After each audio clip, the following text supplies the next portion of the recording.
on one. Okay, so we need to start with a little bit of a back recap because each one of these is a separate piece. We need a bit of a background. Okay, so let's just analyze what it looks like when we're talking about. So a mitzorah we know is a person can get a leprosy lesion on their skin. Of course, it's important to understand that what we're talking about here is not the regular medical condition of leprosy. That is something which is a medical condition and is not subject to the things that the Torah is talking about. And the biggest proof for this, that it is not a medical condition that we're talking about when we talk about tzarat, is the fact that the Torah tells you can get tzarat on your clothes or on your house. Is this the same as Moshe's hand leprosy? Yes, yes, except that was just a sign from God. Hashem was just showing him that he didn't approve that he'd spoken negatively about the Jewish people in doubting whether or not they would actually believe in him, okay? So that was just a temporary, like a trick, if you will, similar to the snake on the floor, the stick turning into a snake, okay? But there's an entire Tezri'at Mitzorah, which we're up to right now in the Torah, which talk all about Tzarat. So what we're going to learn in these 2 weeks Perashiot are exactly what we're about to start. So, can I just ask you a question? I'm sorry. Yeah. Off track. Only because it came up yesterday in breakfast, Rabbi Mizrahi's class. He was saying why Moshe, when he lifted up his hands, yeah. he had leprosy on his hands. So that's why everyone, that's when Israel was good or something. That's a big chidush because one would have imagined that leprosy would have disappeared by then. That was a much later period of time. I'm not sure. I'd have to see what he was talking about. All right? But in the general case of leprosy, no worries. In the general case of leprosy, the person gets a spot on their hand, on their arm, on their head, on their face, okay? And the first thing that has to happen is the Kohen has to check out whether or not this is a real case of tarat, okay? There are cases that look like tarat, but are actually not tarat. Then there's cases that it's not a matter of doubt whether they are or aren't. It's a question of what happens next, okay? So does the spot grow larger? That's an indication that it's tzarat, okay? Or if the white spot develops on or within the white spot, it grows hair, or the hair inside the spot changes colors from being a black hair to a white hair, right? So all these different types of things, if the sight line of the tzarat looks deeper, that can be a physical change that the Kohen has to note. So all these different things take us from a first sighting tzarat to a confirmed tzarat sighting, okay? So all that is obviously very important because what happens is, if I see you on the first day, the Kohen sees the guy on the first day, and he looks at the nega and he says, "This I have to check it out. We need to review this in a week." That's called a tzarat that is musgar. He's locked up. Okay? So you lock up the tzarat to check out, to see, in a week's time, come back to me in a week, let's see where we're at. Okay? At that point, if the tzarat has progressed to a place where we know for sure it's tzarat, so then we are a tzarat muchlat. Muchlat comes from the Hebrew word is lehachlit, which means to decide. Okay? So it's a decided tzarat. Are we clear so far? So there's a locked up tzarat, which is a maybe, and there's a confirmed tzarat, which is a definite. Are we good? Yes? Okay. Let's explain. Says the Mishnah. En bin, we're in the en bin universe. En bin, there's no difference between mitzorah musgar, a mitzorah who is locked up, confined to see what's going to be. The mitzorah muchlat, to a mitzorah that has already been decided what he is. Ela, only piri'ah ufrima, only with regards to letting his hair grow. Okay, that's one of the laws of a mitzorah. Ufrima, and the tearing up, they rip up his clothes as a sign of a break with the person that he was before, okay? And a sign of purity. Now, when we say, just to be clear, when we say priya ufrima, what we're actually referring to is the entirety of the pasuk that contains the words priya and frima. So what does that mean? in that pasuk, there's two other items that are also listed as part of what the Mitzorah needs to do. One is he grows his hair. One is he tears his clothing. The third is he wears, a hood which covers his entire face, literally goes down all the way to his mouth. So he's wearing a long hood. Why is he wearing a hood till his mouth? Because the mouth is the cause of tzarat from Lashon Hara. So he covers his whole face down to his lips to indicate that that's where it came from. And Tameh Yikra, he tells everyone that comes near him, I'm Tameh, stay away. Okay? All in recognition of the fact that it was his Lashon Hara and the damage that he caused with his mouth that got him here. And also he's warning people, I'm a dangerous guy. A Ba'al Lashon Hara is a very dangerous man. Stay away. You don't want to get hurt from contact with me. Okay. So when we say Priyah Ufrima, we mean those four things all in the same pasuk. So there's no difference between them except for these things. En ben tahor mitoch haseger letahor mitoch hechlet ela taglachat b'tziparim. Says the Mishnah. Now, this mitzorah, what happens at the end of his tzarat, journey? What happens? He then has to shave the hair. Remember, he grew hair long. At the end of his process, when the Kohen says that he's tahor, they shave the hair. And what else do? They also have a process with the tziporim. They take two birds and they do one as a korban. They will let one loose on the field. They take esev, the grass of ezov. They mix it with a piece of cedar wood. They tie it together with tolat shani. The whole process that they do. You'll read about it in this week's parasha when we come to it on Shabbat. Okay, but the point is the purification process that involves cutting the hair and bringing these korbanot of the tziparim, and by the way, also ends at the end of his purification process on the 8th day of his purification process. More korbanot. All of that is only for a tahor mitoch hechlet and not a tahor mitoch seger. Let me explain what that means. What do we just say? Kohen comes, sees a spot, says, I need to see you another 7 days. Lock him up. Let's see. In fact, the Kohen would also, he'd draw a circle around the nega in order to be able to see, did the nega grow from the last time? The Kohens can't remember every single circle, every single spot he sees, if it grew, if it didn't. So they literally mark it, and then if it grows outside the boundaries of the marking, you know that it's spread. Clear? So let's say you lock the guy up and nothing happens. What happens? Let's say nothing happens. No condition that's required in order to lock down a guaranteed mitzorah status, none of that occurs. What's the halakha? He's confined. He doesn't go another 7 days. So we let him out. Right. He's free. He's done. He's free. Because what we decide from that is that it's not tzarat. Okay? So at that point, he's called tahor mitoch hesger. He's pure from being locked up. We locked him up. Nothing happened. Okay? Free to go. It must be something else. The pasuk actually calls it a mispachat. Okay? Is it contagious? No. So why even lock him up? We lock him up because this is the person achieved this tzarat by the lashon hara he was spreading. Oh, okay. So this is a guy who broke up friends and marriages and this and that. What we say to him is, you're a destructive force in society. You can't be with society. So it's a clear punishment from God. Correct. Yeah, absolutely. Okay? So when you're tahor from hesger, you never actually became a full-fledged mitzorah.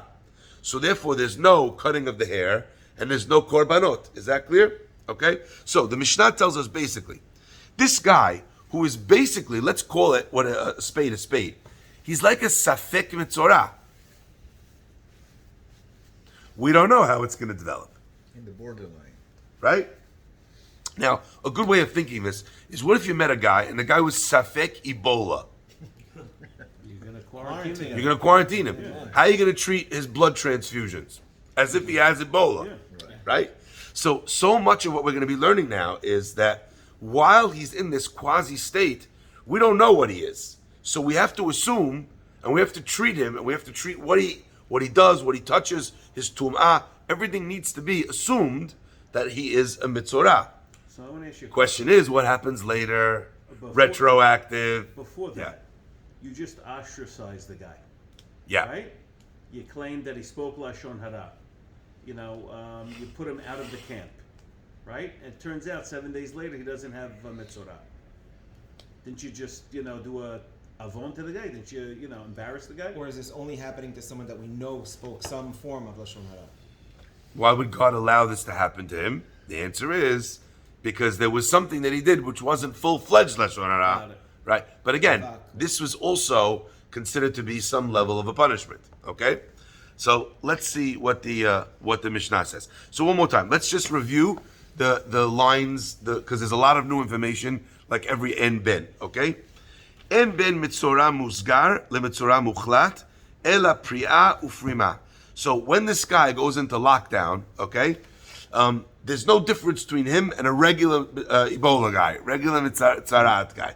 We treat him as if he is 100% tzaraat guy. Ela pri'a ufrima, and as we saw, the other two as well. So he doesn't grow his hair long, he doesn't tear his clothing, he doesn't have the hood that he wears, and he doesn't tell everyone he's tameh. So that's another difference between the guy who's not yet sure and is sure. However, everything else, the mitzorah and the safek mitzorah, are the same. Now, what happens now on the purification side? In ben tahor mitoch seger, if a guy he's declared tahor at the end of the 7-day period, there's no difference between him and the tahor mitoch echlet, the guy who was confirmed mitzorah, went through the process and is now tahor, the shaving of the hair and the bird procedure, which winds up with releasing the bird and the korbanot, and as we explained earlier, the second set of korbanot on the 8th day as well. Says the Gemara, Hal inyan shiluach vituma ze v'ze shavin. But with regards to sending the guy out of the camps and as well the tum'ah that he achieves through being a mitzorah, ze v'ze shavin, they both have the same halacha. Mina hanimili, how do you know that this is the case? The Tani Rav Shmuel bar Yitzchak Kamed Rav Huna, Rav Shmuel bar Yitzchak said in front of Rav Huna, V'tiharo hakohen mispachati. The pasuk says that in a case where it did not spread, so the tzarat did not grow any larger, we're now going to, based on the fact that it did not grow, we're going to reclassify the tzarat and not call it tzarat anymore. We're going to call it, like I mentioned earlier, we're going to call it mispachat. So then the kohen, what does he do? He calls him v'tiharo. He calls him tahor. Mispachati. It's called mispachat. V'chibes begadav v'taher. And what does he have to do at that stage? He just rinses his clothing. Now look, pay careful attention to this word, v'taher. And what does v'taher mean? It's cleansed. And he is cleansed. He is tahor. Now, what's interesting is the Gemara is now going to pull apart that specific word. What does it mean? V'taher, tahor, b'priyah ufrima d'mi'ikara. He doesn't have this obligation to do priyah, prima, the hood, and tameh yikra. So you understand? V'taher means and he is cleansed, meaning he doesn't have to do anything else because he's already cleansed. Okay? Now, I wanted to make this clear. The Gemara is deriving this concept from the fact that if it was trying to say v'taher with regards to what he was, so in other words, he was tahor, as opposed to he is tahor, there's another way to say it. Yithar means he will be tahor. V'taher means, or could also mean, and he was tahor.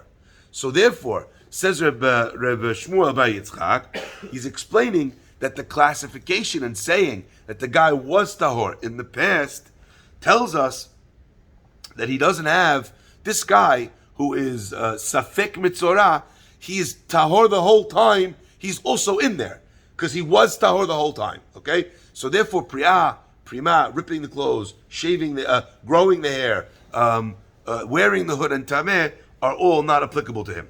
Amale Rava says, one second, you just told me that the word v'taher can mean, is tahor, but can also mean was tahor, which means that I'm going to learn from the word vitaher that his status prior to that was also one which had within it a state of purity. If that's the case, for the sake of symmetry, elamata, if that's the case, gabe zav, we learned about zav, a person who has these terrible emissions which render him impure. Gabe zav dichti v'chibes begadav vitaher. It says, and he'll wash his clothes vitaher, and you're not translating it, and he will be tahor. You're translating it, and he was tahor.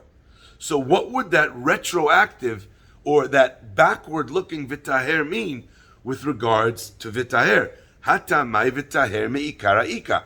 What earlier tahara would you be learning from this ambiguous usage of the word vitaher instead of yitar, which means future?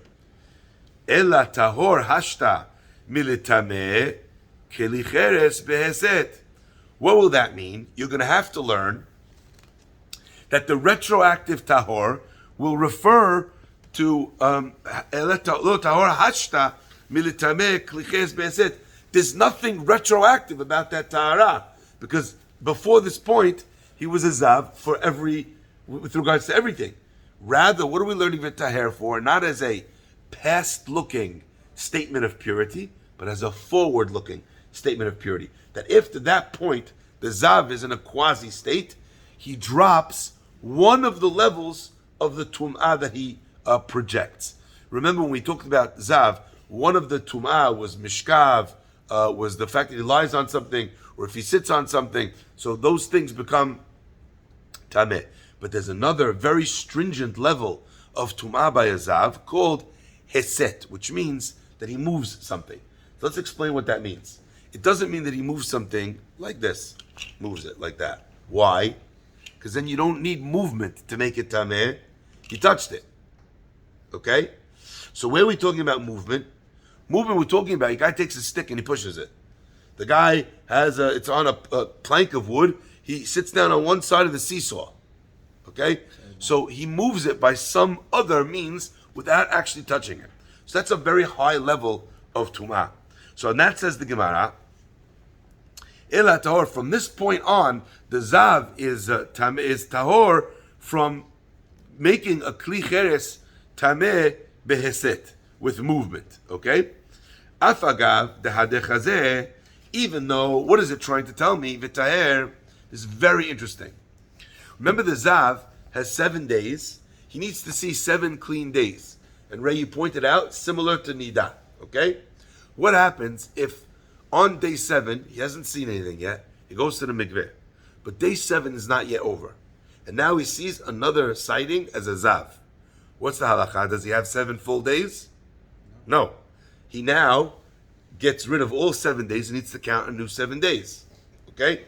So you would have thought that this guy, who now lost the 7-day count, all 7 days, what happened to him? You now strike that from the record, and we'll go back and look at everything that he sat on, that he touched, and render it, again, impure with the higher form of tumah, of heset, of touching. On that, the Gemara says, Afagav dehadechazeh lo mitameh lemafreya. He does not make something tameh with this higher level of tumah retroactively. So in other words, in order to have this higher level of tumah, which is such a big chidush, the guy needs to be 100%.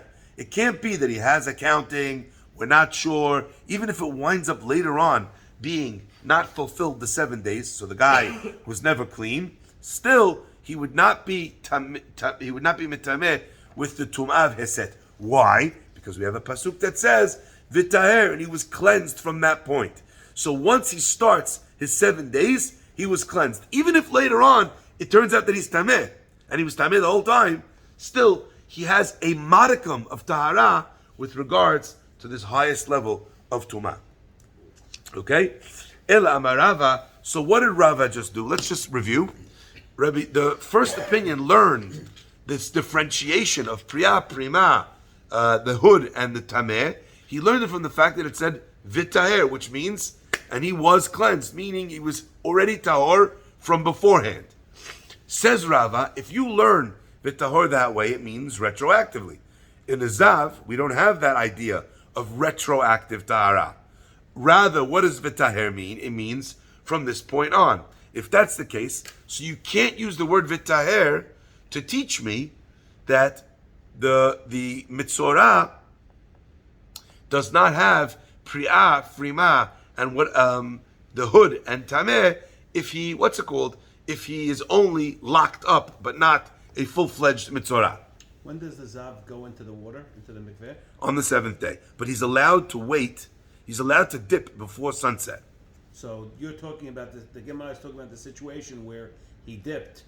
Dipped and on the then he 7th saw day, his charge. exactly, before the nightfall. That's what I So was confused about. all he needed to do is just make it to the nightfall, but the guy didn't make it. So therefore, Right. all 7 days, and now he doesn't have 7 clean days. His mikveh is nothing. His counting is nothing. So you would have thought that period would still have the higher level of tumah. Says the pasuk v'taher, that is not the case. Ela amar Rava. Rava says, sorry, hachanami. Here too, I skipped a line. Hachanami tahor hashta. What does it mean, tahor now? He is tahor going forward, not going backwards.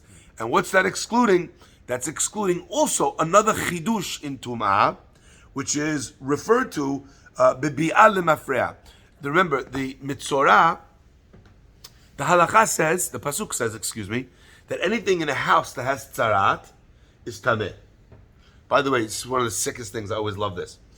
One of the reasons, why does God bring tzarat to a person? Because he spoke lashon hara, right? Why does God bring tzarat on a house? Did the house speak lashon hara? The walls heard it from the person. The walls, that's what you think, right? Listen to this. Gemara says the plague of tzarat on the house was for someone who was stingy. Now they're related. Someone who's stingy is called tsar ayin. Someone who speaks lashon hara also, he uses a bad eye, right?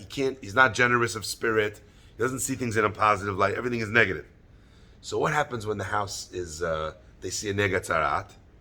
Because they're unsure if it's going to become full-fledged tzarat, and if it becomes full-fledged tzarat, what happens to everything in the house? Tameh. What do they have to do to everything in the house? Take it out into the public. So it's not going to become tameh in the house.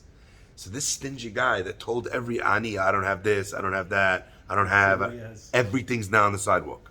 Isn't that unbelievable? So this idea of tzarat, it was designed to keep the Jewish people not stingy and not speaking lashon hara. Sometimes I wish we had tzarat still. Could you imagine how different the community would be, people would be with each other if you spoke lashon hara and it backfired, bit you so hard that you had to go away you had to go to juvie for a week, 2 weeks, be the scourge of society. It created a society where people only spoke good about one another. What an unbelievable gift tzarat was. I'm sure it was horrible the first 2 times that you had to learn your lesson. But after that, Shema Yisrael, you're living now in a community where people only speak good about one another. Isn't that unbelievable? All right, let's carry on. So, from the Mishnah, the Pasuk says, anything that's in a house that has tzarat becomes tameh. We learn from the Pasuk that not only is that true about a house that has tzarat, so that anything in the domain of the house becomes tameh. If a person has tzarat and he stays in the house, everything in the house becomes tameh because a mitzorah is in the house. So it's not only a house tzarat which makes everything in the house tameh, it's also a person who has tzarat in a house that makes everything in the house tameh. Okay? So therefore, says the Pasuk, v'taher, at that point, he's cleansed. From that point on, he does not make anything in the house tameh. So now that Rava torpedoed the learning, the idea that we could learn this from the Pasuk of v'taher, we have to come up with an alternate place to learn it from. Ela amar Rava me'acha, Rava said from here, we learn it from here. V'hatzaru asher bo hanega, the Pasuk says, v'hatzaru, and the person who has tzarat, asher bo hanega, that the tzarat is in him. Now let's just look at the Pasuk for 1 second. We have it over here. It's Pasuk number Gimel. You see it? On the right side of the column? All the way to the far right here. See Gimel there, that tzarua? That tzarua asher bo hanega, the tzarua, that the guy who has tzara, that has the disease in him, begadav yufrumim, his clothing should be torn. Virosho yefaru, and his hair should grow. Ve'asafam yate, and he's covered up until his lip. V'tameh tameh yikra, and he reads, and he tells everyone, tameh tameh, stay away from me. So on this pasuk, which relates all of those things, which we are now trying to say, remember, the Mishnah said, there's no difference between a mitzorah who we're not sure about and a mitzorah who we're sure about, except for these things, these four things.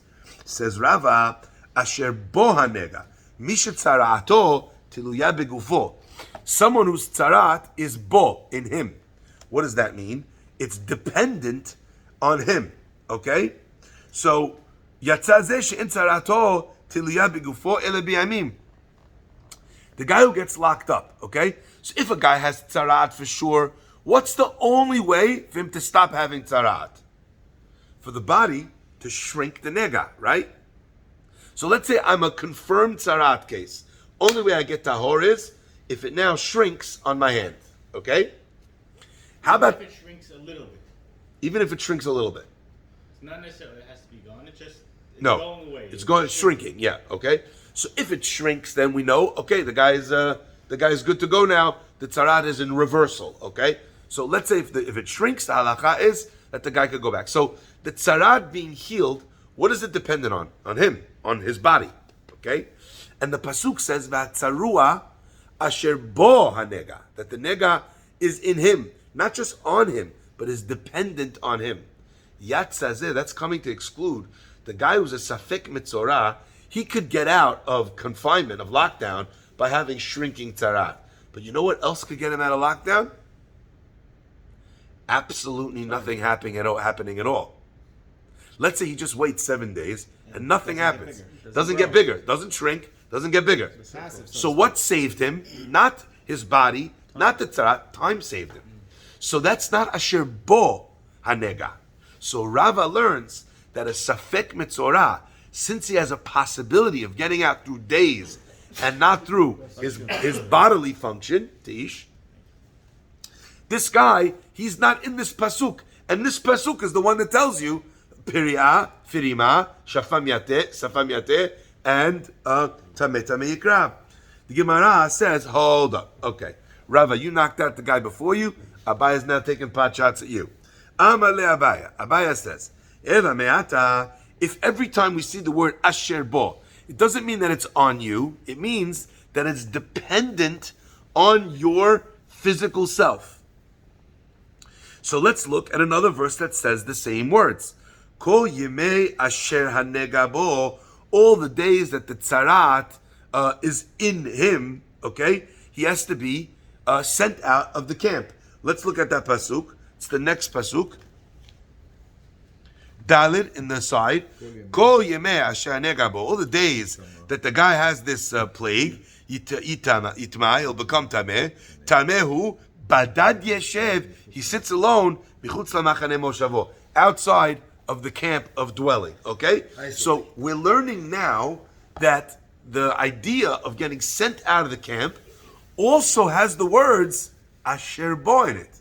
What did you just tell me? Asher bo includes only vadai mitzorah, for sure mitzorah, not safek mitzorah. Why? Safek mitzorah, it's not only dependent on him, he could get out with days, correct? Then I'm going to turn that back around on you. Because the pasuk that talks about the mitzorah getting locked out of the camp, he has to go out of the camp, so we'll explain what that means in a second, also says asher bo, which would mean mishet tzarat o teluya begufo, only a confirmed case, the ta'un shiluach, he would need to be sent out. V'she'en tzarat o teluya begufo, but if his tzarat is not dependent on his body, but rather in days, i.e., a confined or locked up mitzorah, not a confirmed one, en ta'un shiluach, he does not need to be sent out of the camp. And Abaya says, let me cut off your escape route, Rava. And if you're going to tell me, okay, fine, so then that's the case. A confined mitzorah is not sent out of the camp, only a confirmed one. The Hakatani, our Mishnah says, en ben mitzorah muzgar, le mitzorah mukhlat. There's no difference between a mitzorah that is locked up and a mitzorah that is for sure.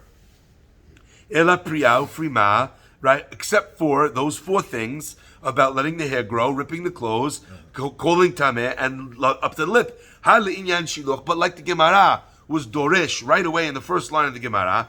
Inyan shiluch l'tamuye bibiyah, but with regards to getting sent out of the camp, or with regards to becoming tameh, with coming into a house, zeh v'zeh shavin. Both cases are the same, and they are sent out. So that disproves the fact that Asher Bo could teach you that that's taking you out of Piriyah and Firima. Because if Asher Bo takes you out of Piriyah and Firima, it also takes you out of being sent out of the camp. And the Mishnah only says that you're out of Piriyah and Firima as a confined Mitzorah, not out of being sent out of the camp. Amalei, Rava answered, so let's just pause for 1 second. What does it mean to get sent out of the camp? In the time of when they lived in the desert, so the way the Jewish people were set up was they camped according to the Shebatim. So there was 4 directions surrounding the Mishkan. Each one of the directions was represented by a flag. The flag was the primary shevet in that grouping. Okay? So each one, Degel Mahane Ephraim, Degel Mahane Yehuda, okay, etc., etc. In each camp had 3 Shvatim on the north, east, south, and west of the Mishkan. Around the Mishkan, surrounding the Mishkan, was the camp of the Leviim. If you're wondering, how do we have 12 tribes if the Leviim were surrounding the Mishkan from the inside? The answer is, I just gave you the hint, Degel Mahane Ephraim. Yosef was counted as 2 separate Shvatim, okay? So, Levi, so again, you have 1, 2, 3, 4, each one with 3, giving you 12 tribes. Inside that, there's a circle of Leviim surrounding the Mishkan. Inside that is the Mishkan. If a Mitzorah was confirmed Mitzorah, he would be sent out from the camp of the Mishkan, from the camp of the Levi, from the camp of the Israel, outside. Okay? He's the only one, there's other Tum'ah that gets you chucked out of the Mishkan circle and of the Levi circle. But you're allowed to be in the Israel circle. Mitzorah is not allowed to be in any because of the damage he does with his Lashon Hara. We want this, we feel and we treat Lashon Hara like the cancer it is. We don't want it having anything to do with any Jewish person whatsoever. We chuck him outside the walls. In fact, one of the most moving haftarahs is written about these Mitzoraim that were living outside the wall when the Jewish people was being surrounded by one of their great enemies. And the Mitzorah, they're very hungry and they have no food to eat. So they're trying to get food, they can't get food, and the city's under siege. So they decide, you know what, we're going to go to the enemy. We can't get to the city for food. We're outside the walls. We're going to go to the enemy and we'll ask them for food to take pity on a couple of lepers. If they kill us, we're going to die anyway from starvation. If they don't kill us, at least we'll have some food. They go to the camp and they see that God had done a miracle for the Jewish people, and the entire camp was empty. God made the sounds of a tremendous army descending on the camp. They were so afraid that they left everything and ran. So the entire, the nation laying siege to the Jewish people. And all of a sudden, overnight, a city that had no food, that had no money, the price dropped on wheat from, from here to here. And it's a wild haftarah, because the Navi tells them that the price of wheat will be wheat for a shekel and barley for this, and they're all laughing at him. Wheat is not to be had. It's a fortune. And when they come to the city, they're eating their fill, they feel bad, that we should tell the people starving inside the city. So they go tell the city that the camp is all empty now. Come outside, there's food here. You guys can all eat. Right? No, but they come to the walls of the city. They tell them to come to the... They weren't Matama everything there? No, because they have to be under a roof. Okay? So they tell them to come out. And as there's a stampede out for food, who gets trampled? The one that was making fun of the Navi. The Navi said, tomorrow, you're laughing at the word of God? Tomorrow the sha'ar will be what I say it's going to be. The price for wheat will be what I say it's going to be, but you won't get to see it. And the doubters, the ones mocking the Navi, are trampled to death by the crowd running to get the wheat in the camp outside the what's it called? The house. Unbelievable haftarah. And Shah is like Shara means a gate, Yeah, but it yeah, also yeah, means right. it It's also means the amazing. price. Double meaning. Yeah. The Yirmisu Oto Bashar. Yeah, exactly. Yeah. Yeah, exactly. Now, crazy. Okay, so let's continue.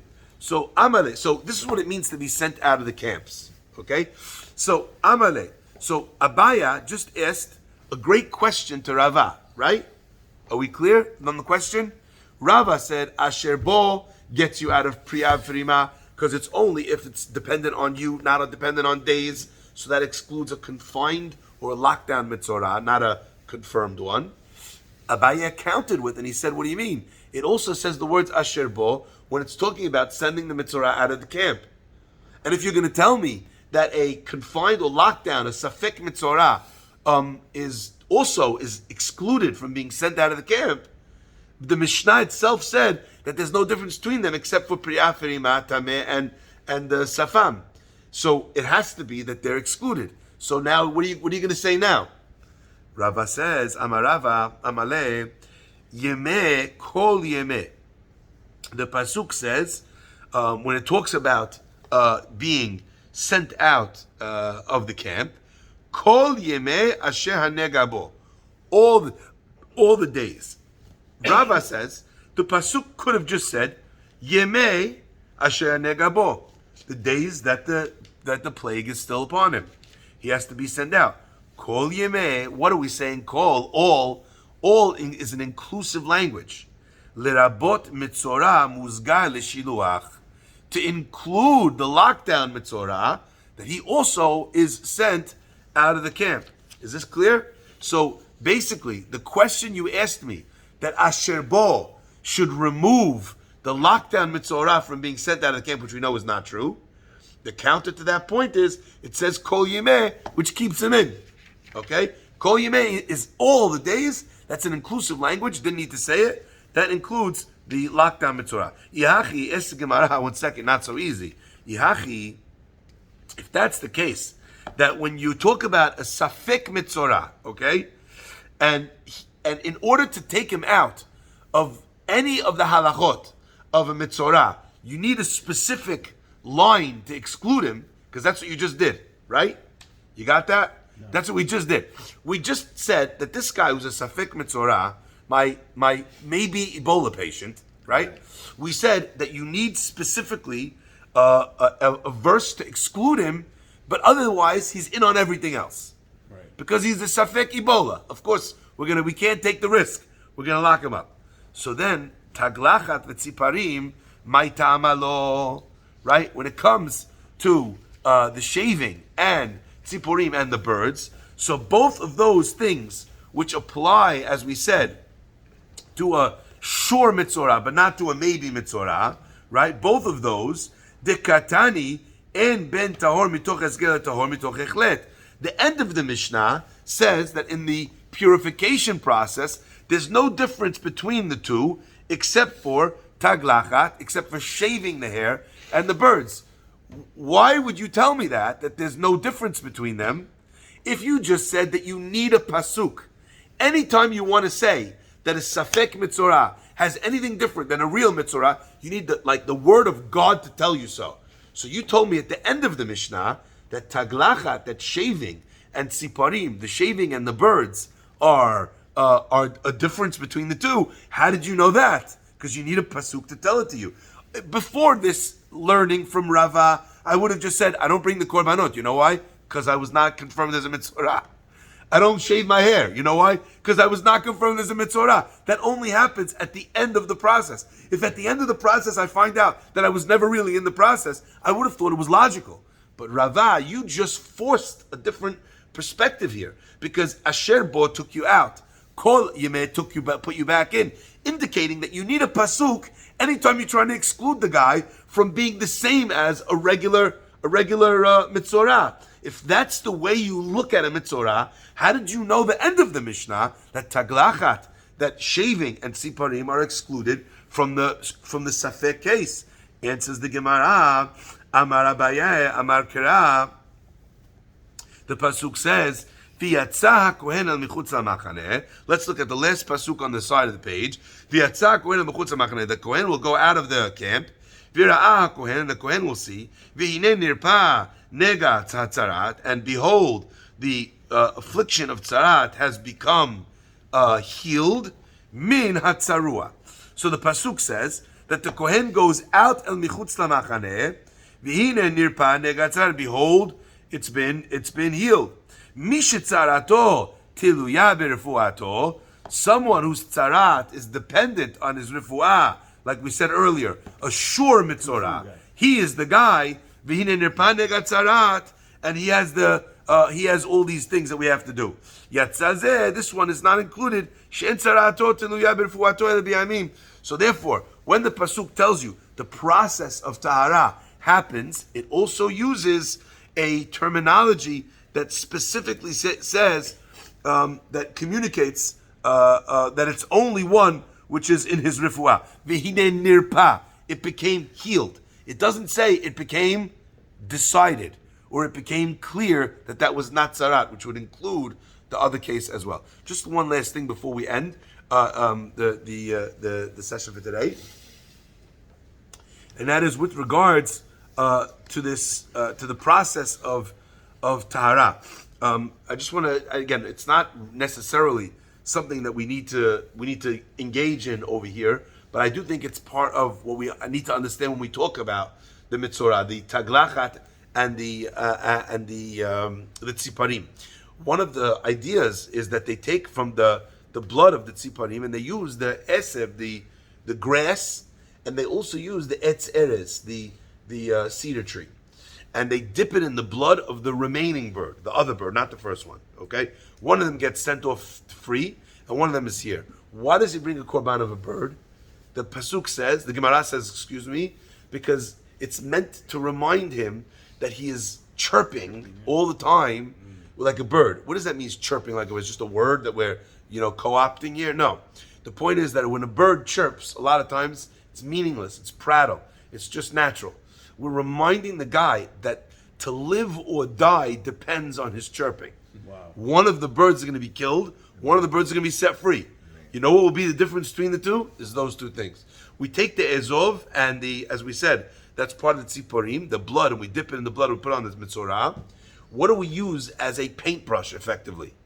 We don't use a paintbrush. We use this grass, this ezov grass, and the cedar tree tied together with tolad shani. Ezov grass is the lowest form of grass. So in other words, it doesn't grow high. It actually, like crabgrass, it grows sideways. So it's the lowest of the earth. It represents humility. Etz eres, a piece of wood from a cedar tree. Cedar tree is the tree that grows the tallest. Like we say, ka'erez ba'levanon yizgeh. Like a cedar tree in Lebanon, he will rise. So this idea, the tying together of the anava and the ga'ava, is also a part of this, because we're communicating with him that the reason why he likes to speak about people is because of this interplay between something which is big and something which is small. Sometimes if a person feels inferior, inadequate to somebody else, and and therefore he needs to talk about the guy to chop him down a couple pegs, right? And what's the antidote to this feeling of jealousy or inadequacy or inferiority complex? What's the solution to that? We don't just take the grass and the tree and tie them together and use it as a paintbrush, but it's tied together with tolat shani, with a red string. And the beautiful interpretation of that is that what the solution to this person's problem is recognizing that those two things are different species. And the only reason why they're together in a bundle is because you tied them together. When you look at yourself as compared to someone else, those two things you and him have nothing to do with one another. What made these unlikely bedfellows? The fact that you put them together. You said that I should have what he has. I should look like him. I should be the same. So therefore you now feel upset, inadequate, jealous of what the other guy has. But those two things are not a natural pairing. They were tied together. The solution to that is to unbind those two things, and then they both remain healthy. So every part of the process of Mitzorah was designed to drive home on a societal level, on an intellectual level, on a spiritual level, on a symbolic level, this idea to the Mitzorah to stop with his Lashon Hara and negative seeing ways. Baruch Adonai Le'olam. Amen.